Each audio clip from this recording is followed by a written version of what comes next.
Mes chers amis, c'est avec un immense plaisir que je vous retrouve aujourd'hui pour décortiquer avec vous un sujet majeur qui engage l'avenir du continent africain. Aujourd'hui, nous parlons de la France, ce pays qui entretient avec le continent africain une relation particulière caractérisée par le paternalisme et la pulsion fusionnelle. Nous parlons d'elle, non pas parce que son chef d'État s'est rendu récemment en Afrique à l'occasion d'une tournée controversée qui a fait jaser dans les chaumières, mais pour une autre raison. Figurez-vous, nous avons constaté que les dirigeants français, via des cercles de réflexion, se distinguent depuis ces 10 dernières années par un discours alarmiste, des rapports explosifs à répétition qui mettent le doigt sur les mutations qui ont lieu en Afrique, des brûlots qui attirent l'attention, qui crient au loup, indiquent des pistes d'action, appellent à des réformes urgentes. À voir le ton véhément employé et l'urgence signalée, il faut dire que la classe dirigeante française court contre la montre. Elle panique, le corpus est là pour le démontrer. Avec vous aujourd'hui, nous revisitons le corps du délit. Nous nous demandons pourquoi cette inflation de catastrophisme. Pourquoi les dirigeants français se plaignent-ils autant des dynamiques et des mutations qui ont cours sur le continent africain? Pourquoi l'Allemagne, la Suède, la Suisse, les autres pays européens ne versent-ils pas dans la jérémiade perpétuelle au sujet de cette Chine qui, entre parenthèses, ferme les yeux sur les dictatures africaines? Commençons par un petit tour d'horizon des rapports de ces think tanks français ou de ces organismes publics qui parlent de la perte de l'Afrique. Et là, tout seigneur, tout honneur, nous voyons tout de suite le volumineux rapport d'information du Sénat. Un joli paquet de 500 pages, rien que ça, produit en 2013 par le groupe de travail sur la présence de la France dans une Afrique convoitée au nom de la Commission des Affaires étrangères du Sénat, de la Défense et des Forces armées. Comment Jean-Marie Bockel et compagnie ont-ils intitulé leur rapport? L'Afrique est notre avenir. Rien que ça. Ils ont identifié 10 priorités et 70 mesures pour relancer les relations de la France avec les pays africains, fondées sur des intérêts communs dans un partenariat rénové. La France s'y présente tantôt comme une épouse délaissée, jalouse. Je cite, l'Afrique s'ouvre et s'internationalise d'abord avec des pays émergents. Fin de citation. Tantôt comme une pleureuse devant le mur des lamentations. Je cite, la Chine-Afrique entre prédation et partenariat. Tantôt encore comme un guerrier désarmé sur le champ de guerre. La pénétration des marchés africains exige aujourd'hui des stratégies panafricaines avec des investissements que les entreprises françaises n'ont pas en ce moment les moyens de se payer. Fin de citation. Pensez aussi au rapport Védrine de la même année 2013, intitulé « Un partenariat pour l'avenir ». Il invite la France à prendre la pleine mesure de l'émergence économique et sociale de l'Afrique, qui en fera l'un des pôles majeurs de la mondialisation au XXIe siècle.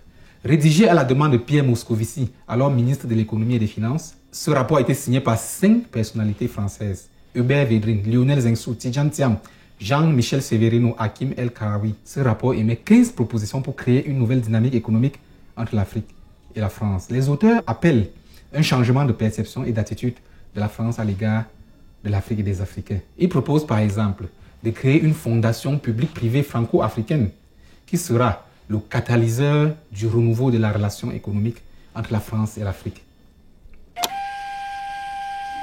Pensez au rapport Strauss-Kahn sur le franc CFA, intitulé Zone franc pour une émancipation au bénéfice de tous, publié en 2018. L'ancien ministre de l'économie, des finances et de l'industrie préconise de rebaptiser le franc CFA pour le débarrasser de son repos colonial. Le système actuel doit être sérieusement dépoussiéré. Il n'est pas question de changer le système, de révolutionner la relation France-Afrique. Il faut conserver cette relation en la rendant moins grossière. Un an plus tard, un poker menteur matérialise cette recommandation.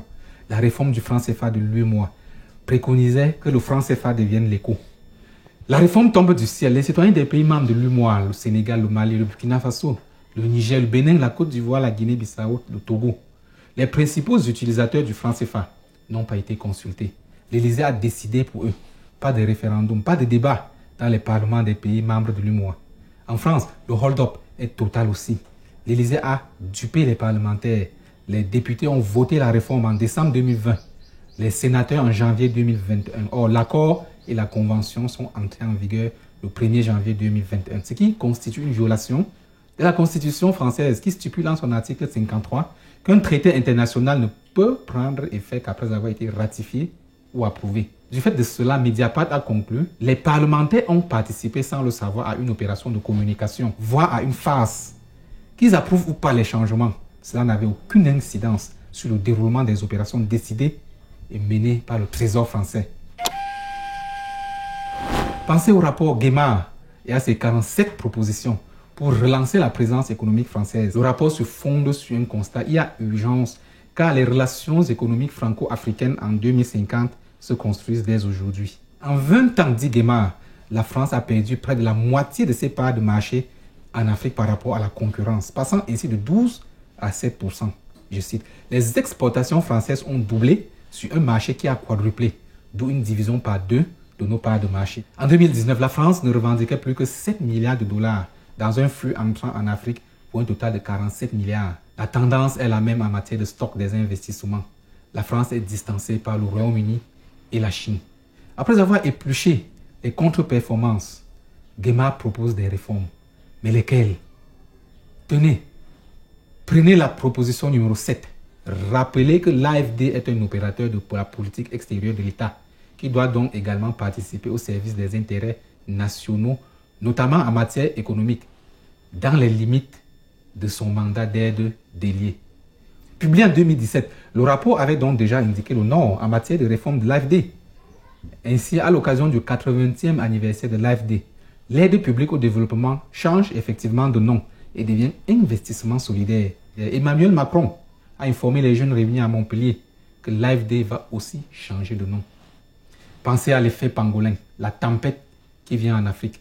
Une autre note interne, elle a fuité sur les réseaux sociaux et est devenue virale. La note du Centre d'analyse, de prévision et de stratégie, un groupe de réflexion du ministère des Affaires étrangères de France, le 24 mars 2020, en pleine crise sanitaire de la Covid-19. Le think tank joue les Cassandres, annonce l'effondrement de certaines sociétés africaines, la mort de plusieurs dirigeants d'un âge avancé des suites de Covid. Le think tank anticipe en soulignant l'urgence d'accompagner l'émergence d'autres formes d'autorités africaines crédibles pour s'adresser au peuple. Pensez au plus récent intitulé « Les nouvelles relations Afrique-France, relever ensemble les défis de demain », publié en octobre 2021 à l'occasion du sommet de Montpellier. Lequel sommet se situe logiquement dans la continuité de la note interne du CAPS, qui enjoignait le Quai d'Orsay de trouver de nouveaux interlocuteurs pour s'adresser à la société. Ces nouveaux interlocuteurs sont tous trouvés. Une certaine jeunesse, une certaine société civile, soigneusement choisie et minutieusement encadrée pour accompagner le projet qui consiste à changer la forme pour maintenir le fond. Arrêtons-nous un seul instant sur l'une des propositions du rapport d'octobre 2021. Transformer l'aide publique au développement. Nous restons dans la logique du changement de la forme. Qu'est-ce que l'aide publique au développement? Est-il pertinent du point de vue africain de maintenir le paradigme de l'aide? Pour transformer l'aide, il faudrait qu'elle soit quelque chose de positif. Est-ce le cas? En tout cas, notre think tank 1puissance55 a souhaité un joyeux anniversaire à l'AFD, à sa manière, en publiant en octobre 2021 un rapport intitulé « L'aide est en réalité un fake news ». Nous avons souligné qu'en 2020, l'AFD a accordé 12 milliards d'euros aux pays à revenus faibles et intermédiaires. Nos calculs ont révélé que chaque habitant de ces pays a reçu en moyenne 2 euros en 2020. Malheureusement, on ne le dit pas assez, 87% des 12 milliards d'euros est constitué de prêts remboursables et qui seront remboursés. Cette escroquerie-là, il faut la transformer. Il ne faut pas la supprimer, non. Il faut la préserver, l'embellir. Il faut lui trouver un nom sexy. Investissement solidaire. Ce nom vous agresse? Non, bien sûr. C'est comme une belle femme désormais. Une belle femme, mais une femme fatale. Vous continuerez de rembourser 87% de l'enveloppe qui est appelée l'aide publique au développement. Ces rapports et bien d'autres disent la même chose en définitive, à savoir que la France paie l'Afrique et qu'il faut faire quelque chose. Mais quoi? Là aussi, les rapports sont convergents, il faut changer. Mais changer quoi? Quand vous observez les nombreuses propositions qui émaillent de ces notes, vous vous rendez compte qu'il s'agit de changer la forme tout en maintenant le fond. C'est bien ça le problème. Les dirigeants français du Quai d'Orsay et de l'Élysée manquent l'audace de poser les questions de fond. Ils n'arrivent pas à se regarder dans un miroir pour se demander pourquoi ils sont les seuls à se plaindre des mutations qui ont cours en Afrique. Regardez l'Allemagne, la première puissance économique européenne avec un comportement économique important. Combien de rapports a-t-on publié à Berlin sur l'Afrique pour verser des larmes face à la diplomatie chinoise du Chèque? Le Royaume-Uni se montre-t-il effarouché devant la poussée de la Russie en Afrique? Les pays scandinaves, présentés et reconnus comme les pays à la fois compétitifs et socialistes, s'inquiètent-ils de ce qui se passe en Afrique? La Suisse, pays le plus riche, égrène-t-elle à longueur de journée le chapelet des récriminations dues à la perte des parts de marché de ces entreprises en Afrique? La réponse à ces questions est non. Ces pays ont su s'adapter aux défis économiques de l'après-30 glorieuse et mener des réformes de fond pour réduire les déficits publics. L'on évoque assez souvent les chiffres de la perte des parts de marché en Afrique de la part des entreprises françaises. Mais ce qu'on ferait mieux de mentionner assez souvent, c'est que ces contre-performances ne sont que le reflet de la mauvaise santé de l'économie française. Regardez les clichés de la société française de 2021. Tous les indicateurs économiques révèlent le déclassement de la France. 117,2% de dette publique.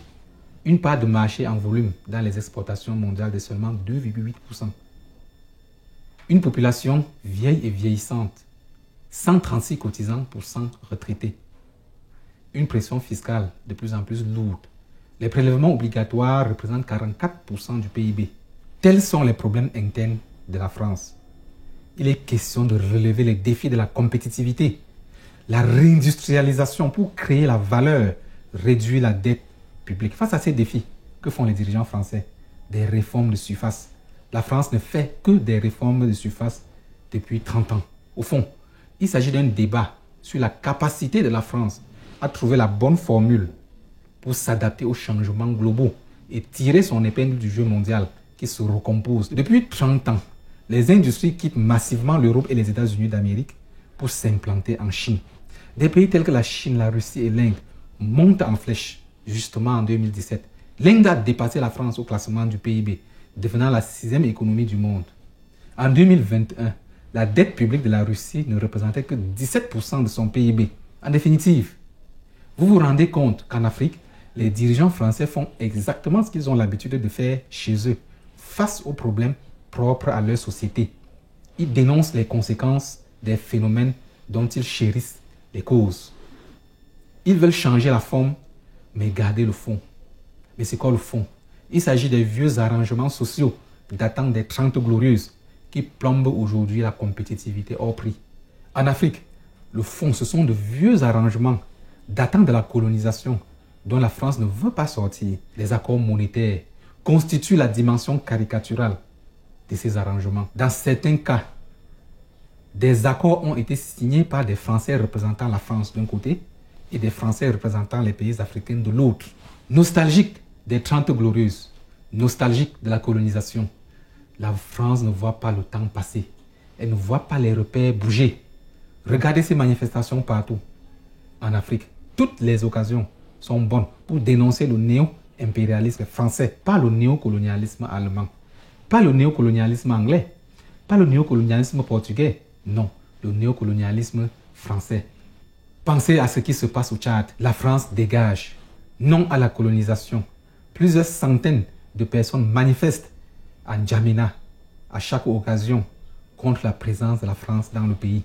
Des manifestants brûlent des drapeaux de l'ancienne puissance coloniale, vandalisent plusieurs stations-service Total, symbole selon eux de la France, arrachent des pompes, emportent certains produits exposés.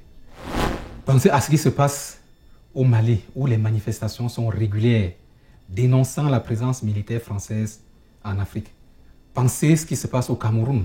Des centaines de jeunes Camerounais manifestent dans le calme devant l'ambassade de France à Yaoundé, s'indignant de propos du président Macron qui a promis de mettre la pression à son homologue camerounais. Au Sénégal, souvenez-vous, en 2018, des manifestations ont visé l'enseigne Auchan.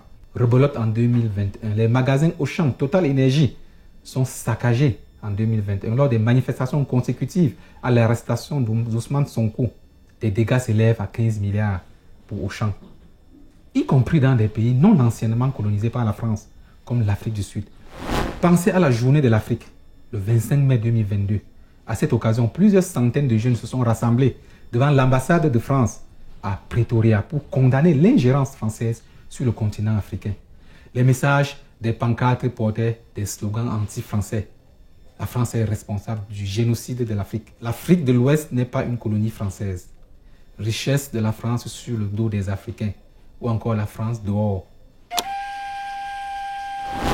À domicile comme en Afrique, il faut que les dirigeants français se montrent courageux, cessent de se plaindre et fassent ce que fait tout le monde, à savoir travailler pour être compétitifs et vivre non pas au-dessus de leurs moyens, mais au niveau de leurs moyens. Au lieu de cela, on entend les rapports ressassés que la France perd l'Afrique. Dites-moi, est-ce que l'Afrique est la femme de la France? Cette image misogyne renvoie malheureusement à des logiques de prédation et de rente. C'est elle qui est présente dans les imaginaires africains et qui fonde la mauvaise image de la France en Afrique. À Montpellier, cette obsession pour les réformettes est revenue sous le couvert d'une autre métaphore filée qui sentait l'arrangement à mille lieues. La métaphore de la marmite qu'il faut laver mais qu'il ne faut pas jeter. Or, en d'autres lieux, des dirigeants courageux ont jeté la marmite, quitte à risquer de mourir de faim. Pensez à Margaret Thatcher, devant l'obsession de Cork McSweeney, le recordman Guinness de la grève de la faim dans le monde. Le pauvre syndicaliste entêté est mort au bout de 72 jours de grève de la faim en prison. Margaret Thatcher lui rendait régulièrement visite en prison, lui demandait de cesser la grève. Il lui retournait la politesse et lui demandait d'arrêter les réformes. Évidemment, la dame de fer mérite son nom. Elle n'a pas cédé. Elle a laissé mourir. Elle a opéré les réformes pour sortir son pays de la société des déficits publics consécutifs aux financements sociaux. Et l'a fait entrer dans la société de la compétitivité. Aujourd'hui, le Royaume-Uni est l'un des pays les plus compétitifs au monde. Les dirigeants français successifs qui accumulent 40 ans de déficit changeront-ils de logiciel pour entrer dans la mondialisation? Feront-ils ce que Margaret Thatcher a fait? Une chose reste sûre, cet aveuglement peut profiter à qui voudra bien en tirer profit. À bon entendeur, salut.